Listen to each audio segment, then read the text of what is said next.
You are listening to I Am Refocused Radio with your host, Shamaya Reed.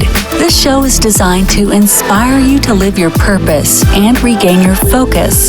And now, here's your host, Shamaya Reed. Welcome back to I Am Refocused Radio. You probably wonder why I have the giggles today. Well, it's been an amazing busy week. I know you all are doing well, and if you're in San Antonio, it's about that fiesta time, so y'all have some fun. But we're gonna have some fun right here, right now, with our special guest, Becca Eve Young. She is a former corporate strategist turned soulful storyteller and a conscious guide for the ambitious soul. And I'm gonna tell you, we have a lot of people on the show, but this one, you want to put your seatbelt on, because we got a lot of stuff going on here. She's doing a lot of great work, a lot of great things. She has rich history in her work.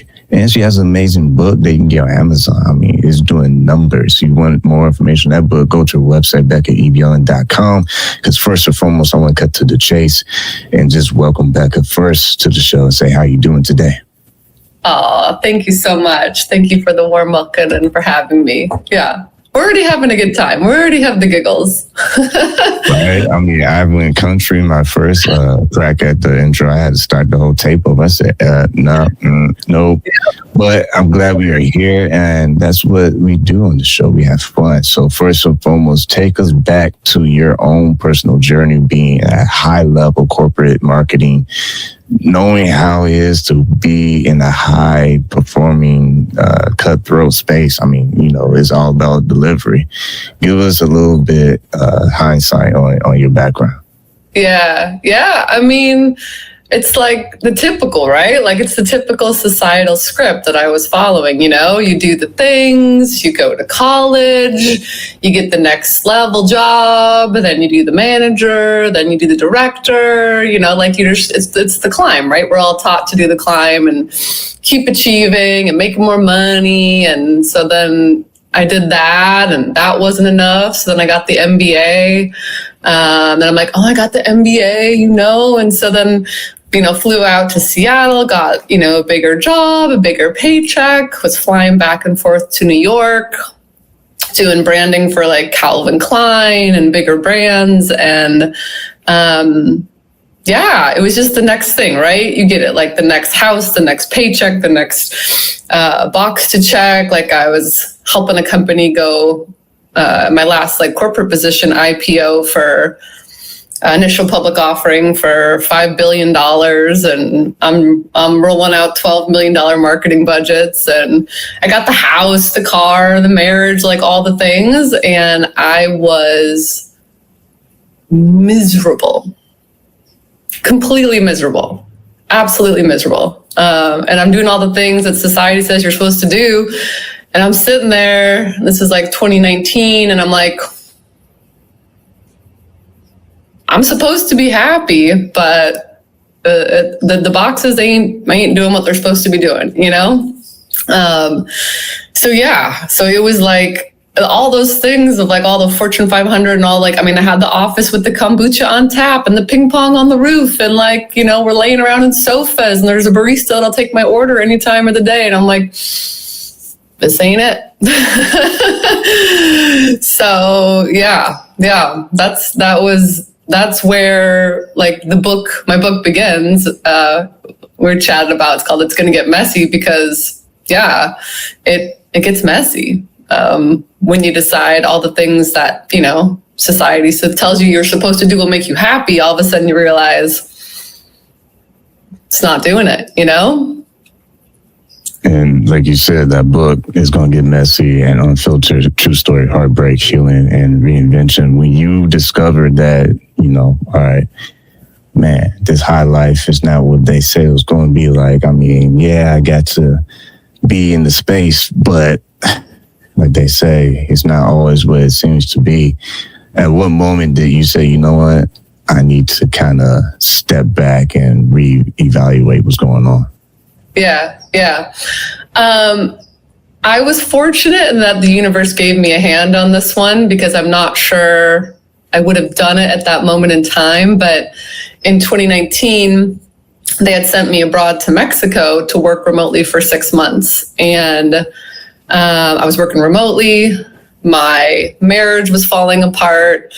the company, even though we were going IPO, I had lost 4 bosses in 4 months. I'm reporting to the CEO, like the venture capitalist team. Like, it's just like they're laying off half the department left and right. Like, it was chaos. And I was so stressed. I didn't have the Sunday scaries. I had like the every night scaries, you know, and I'm hitting snooze 12 times on my alarm clock. And I'm just, so that's happening. I'm working abroad and my marriage is falling apart. My dad was diagnosed with a terminal illness. I just lost a friend to suicide, and my best guy friend. And so it's a hot mess, right? Like, it's just, everything's crumbling. And I was supposed to go back to Portland April 1st, 2020. And they laid me off and half the company off literally 5 days before I was supposed to go back. And everything was in storage in Portland because I was going through a divorce. I was down in Mexico. The border shut down. The stay-at-home order from the senator or the governor of Oregon was put in place. And this was like when the news was like hazmat suits, you know, like it was hazmat suits. Everyone was terrified. Like, it was like the peak of the media. And I'm in rural Mexico in the middle of the desert on my own for the first time in my entire adult life. I've always lived with like either family or college or roommates or the former, and I had to stay. So I sheltered in place in Mexico in like a dusty ass dirt road town for 4 months on my own.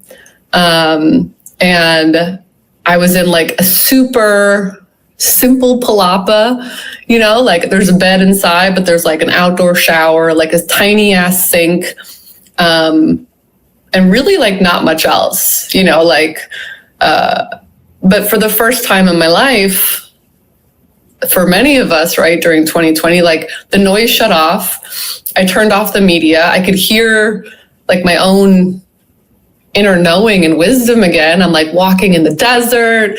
I'm washing my clothes in the stainless steel sink and like putting it out on like a line, you know, like, I burn myself making fish tacos and I go lob off an arm of aloe and slather it on. I'm just like I felt like I was living for the first time, and I had almost nothing, you know, like nothing, like no gourmet kitchen, no wolf stove, no, you know, flying in Midtown New York. Like, I was just dusty, dirty, sweaty with almost nothing. And all of a sudden I'm like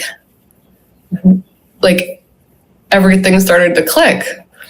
And had I not been gifted that like pause from the universe of like, sit your booty down, we're gonna give you a timeout in the middle of the desert, and you're gonna think about life. And I was there for 4 months, turning off the media, meditating, going within. And I went back. Finally, the border opened up 4 months later, and I flew back to Portland not knowing what I would do. And I landed, and I just went to a street corner, opened up my storage pod, sold everything in 48 hours, and I went back to Mexico. And everyone's like, why are you going back to Mexico? And I'm like, there was just an inner knowing. It was like, I have to. Like, I have to. I'd never felt so like complete. Life was simple, slow, and something was calling me back south. I didn't know what, but I just knew that I had to go. So I trusted and went back. And I think if I hadn't been laid off and I hadn't had that pause, I don't know if I would have hit the eject button from kind of that corporate, you know, Fortune 500 grind when I did. You know, it was the universe giving me a hand.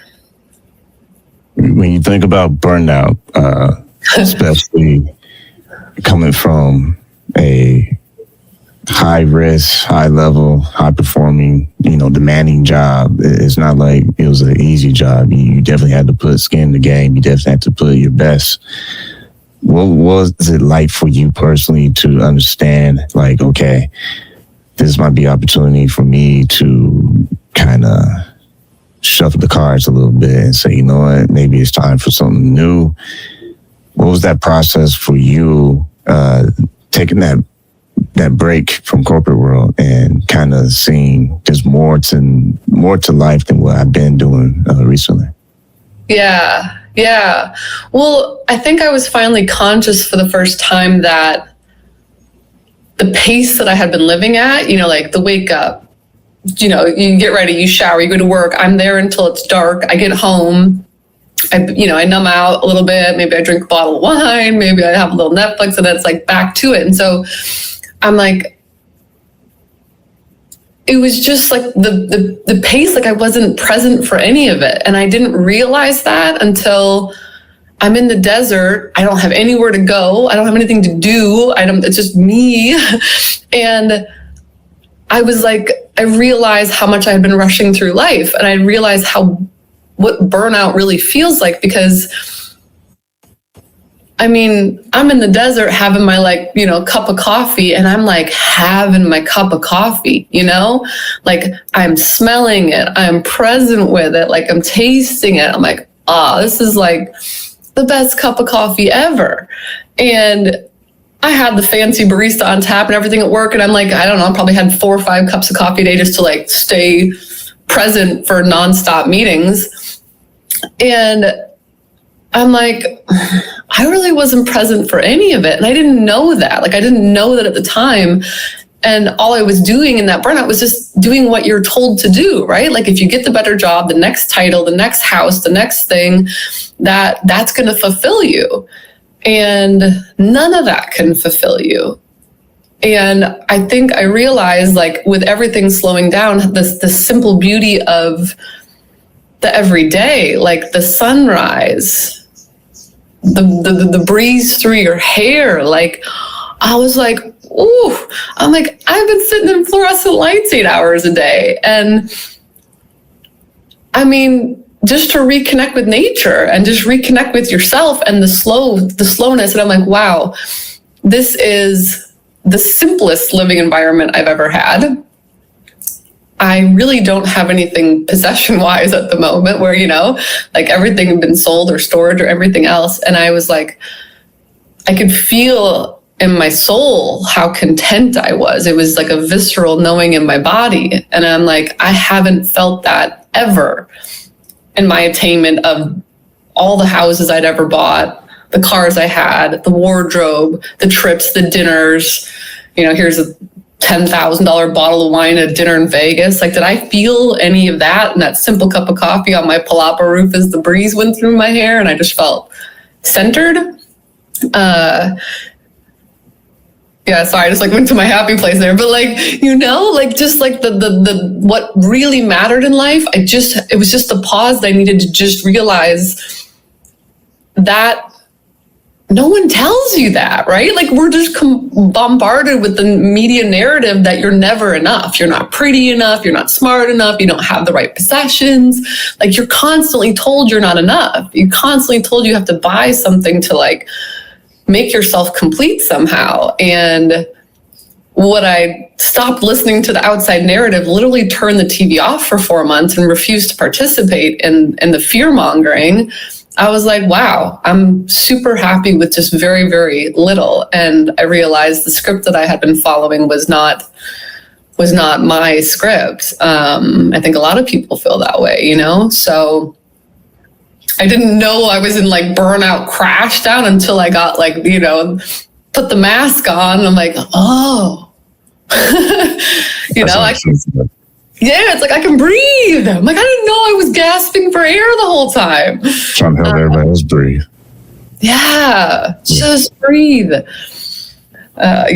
So it was just the pause. It was the quiet, that internal reflection where you're not looking for answers outside of yourself and you're just looking at what feels right internally. And we just, we don't do that enough. And that's where the biggest guidance system, the biggest compass we all have is that inner voice that each one of us is connected to.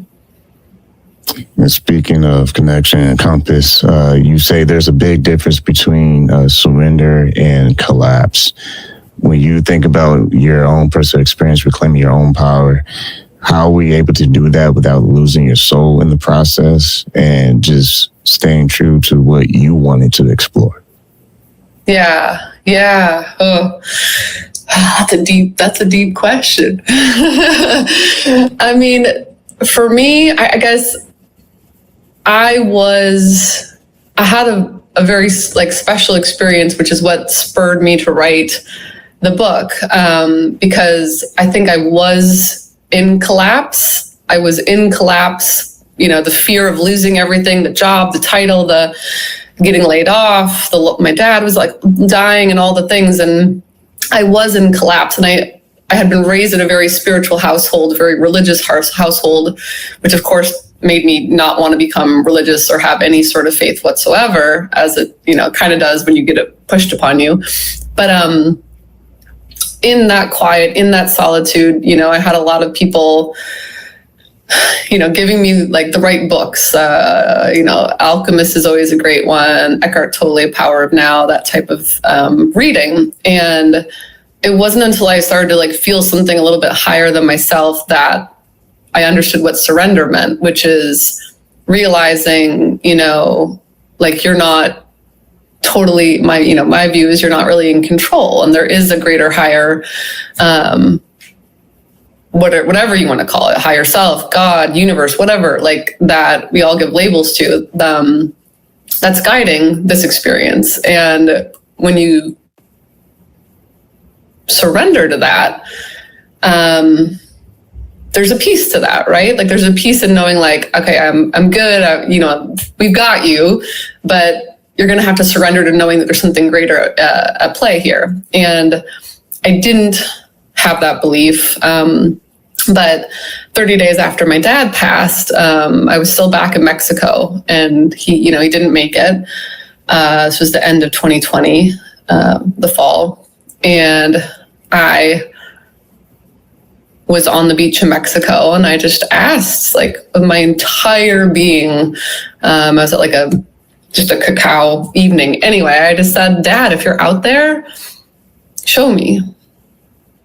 And he came to me on the beach. I felt his hand brush my hair behind my ear. And next thing you know, I was out of my body and with him, and we were light in this like infinite sea of darkness, but not dark in the way you think of dark. It's just, it was just pure love. And it was as real as anything I've ever experienced. And I'm like, is this what we are? And he's like, yeah. He's like, aren't we so beautiful? He's like, I'm so happy. He's like, I'm so complete. I'm so home. And I'm like, could I stay? Was the only question I had.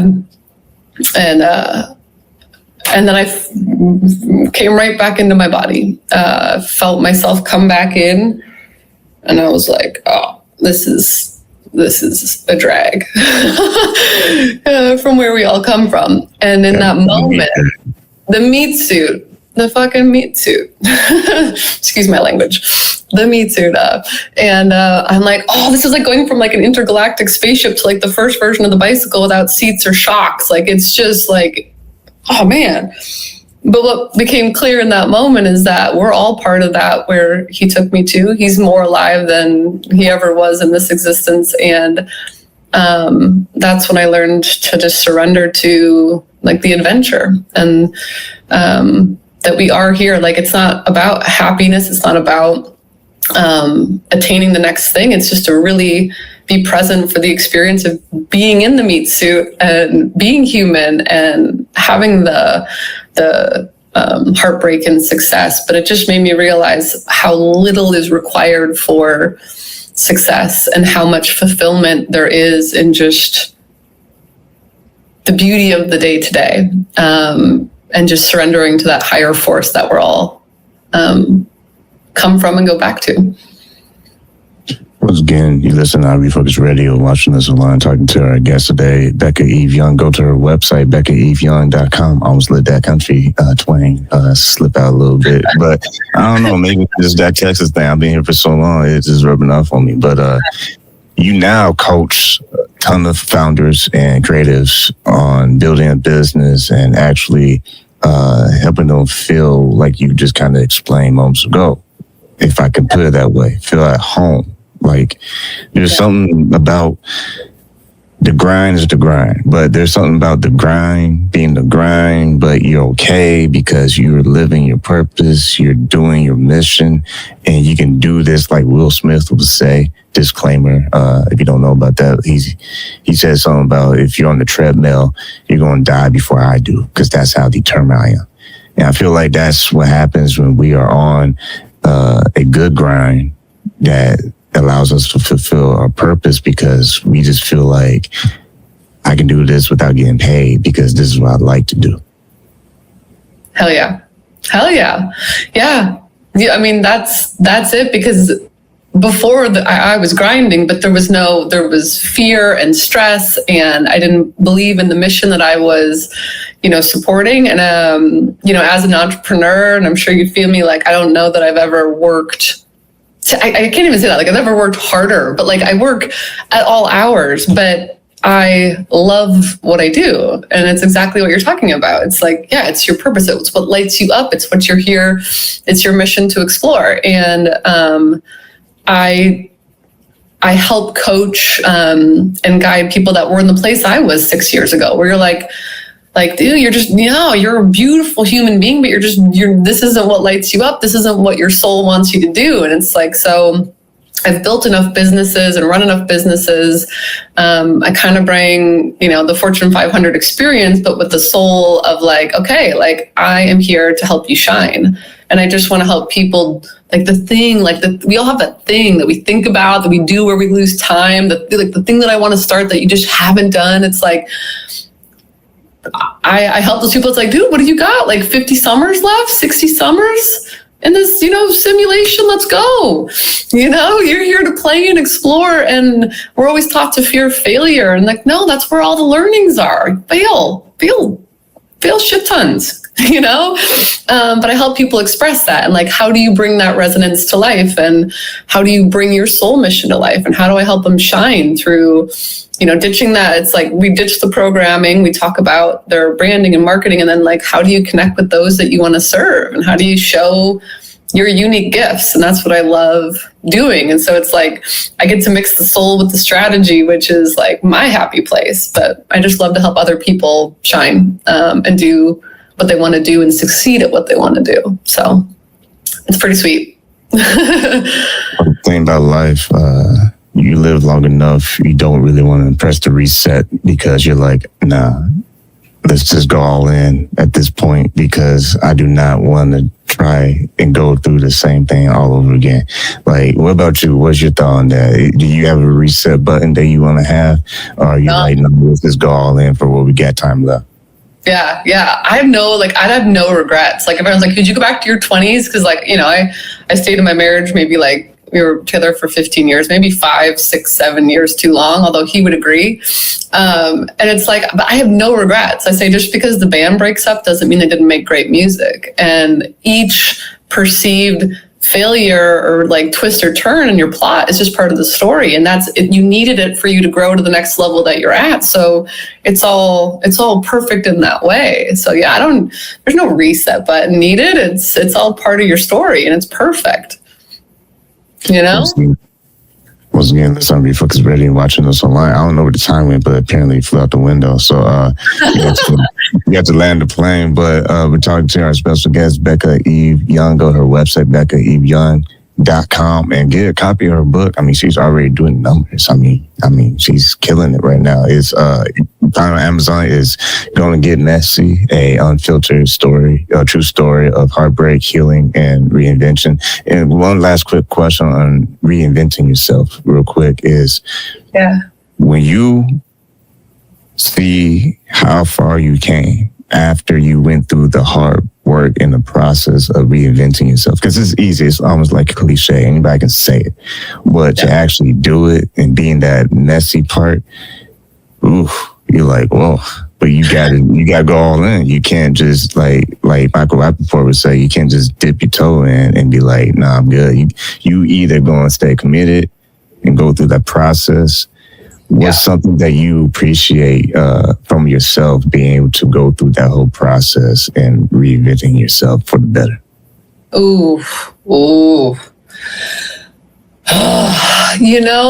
I think the biggest thing is self-trust, because we live, like I was kind of saying, it gets to me how much that societal script like runs our monkey mind, and we all have it.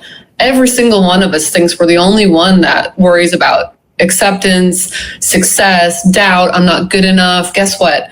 Everybody from, Michael Jordan to Lady Gaga to whoever, doesn't matter, celebrity, status, money, like we all have that. And you don't realize how much we live in a society where you're told that you're not good enough, all the time. Like magazines, you need to get work done. Your nose isn't right. You're too fat. You're too thin. You're too smart. You're too dumb. You don't have enough. Your house isn't good enough. Your car isn't good enough. Like, it's endless. And we don't realize that that's literally playing in the background at all times at us. And so for me, and I think anybody, like, to live a life that lifts you up and that you feel joyful and purposeful and everything, you got 8 billion people on the planet following one script of success when there's really 8 billion scripts of success.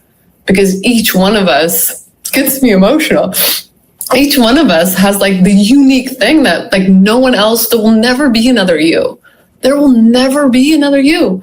And you have your unique gift and your unique story, and it will never be played again. And so it's like, it was building the self-trust of, like, that reinvention is just self-trust. Stop asking. You can ask your friends all day for advice, but just say, okay, like, the biggest thing you can do is ask the question you want to ask to somebody else, to yourself, and answer it aloud yourself. And you can feel, the answer. If you get that warm, like, little warmth pulse in your heart, it's like a yes. And you get that little bit of dread in your stomach and you're like, like, it's a no. And you can ask that anytime you want. And we all ask externally, and we all are vying for that one version, that one mountaintop, but we all have our own unique mountaintop. And if we remember that, then, fulfillment and reinvention, then you are carving your own path. And that's the magical, messy goodness of, life and carving your own way.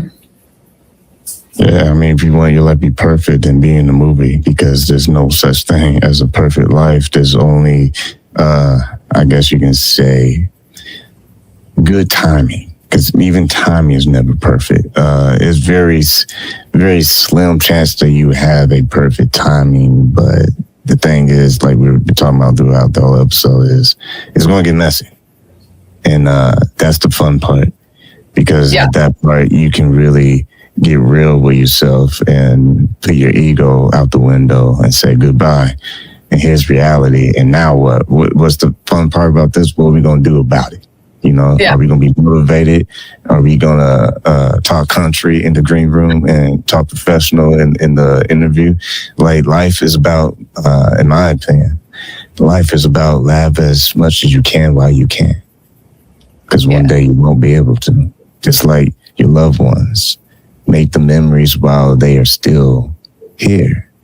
Because if you don't make those memories today, I heard a story, I hate to go down a rabbit hole because we're already overtime, but who cares? We love overtime. March Madness was last month. We love overtime. But I heard a story of a pastor who, he shared a very personal message before he even started the message. It was funny. I'm like, wow, you didn't even start the sermon. You about to start a sermon. It's like, wow. But he was like, I got to share something with you guys. I was always thinking about doing this and this for my mom. And something in me was like, man, you better do it now while you have the chance. You better do it now. So he did what he did. He made the memory. Yeah. And then when she passed, he was like, what if I missed that moment? And that's life. Yeah. If you do everything you can to make the memory now. So in other words, if you feel burnt out, you feel like, man, this is the last straw, well, let it be the last straw and don't go back to the cup. You know what I'm saying? Go get a whole different cup. Excuse my metaphors because they're kind of wild. But go to another cup and get some more brand new straws. Sound country. It's sneaking up out here. But, but it's like, I feel it. But it's like, you got to get yourself in a space where you can create those new experiences. Go after the dream. I know that sounds so cliche, sounds so corny, but the thing is, when you come from my humble neck of the woods, 5 Wrangler jeans growing up, only way you saw they were different. We had different colored patches. I said that story like so many times this summer. I think people were like, okay, we get it, Shemai. But that's that creative space. You use, like you said, like you had me, I was trying not to laugh, but you had me laughing. You talking about the little sink and washing clothes. I'm just like, imagine, like, man, that had to have been frustrating, but you probably laughed it off. But that's the beauty of life when you're forced to make good of what you have left. Yeah. That's the magic. It's not necessarily like, oh, I made it and I got all the Benjamins, I got all this, I got all that. Like, of course that's great. Like, of course everybody wants those nice things.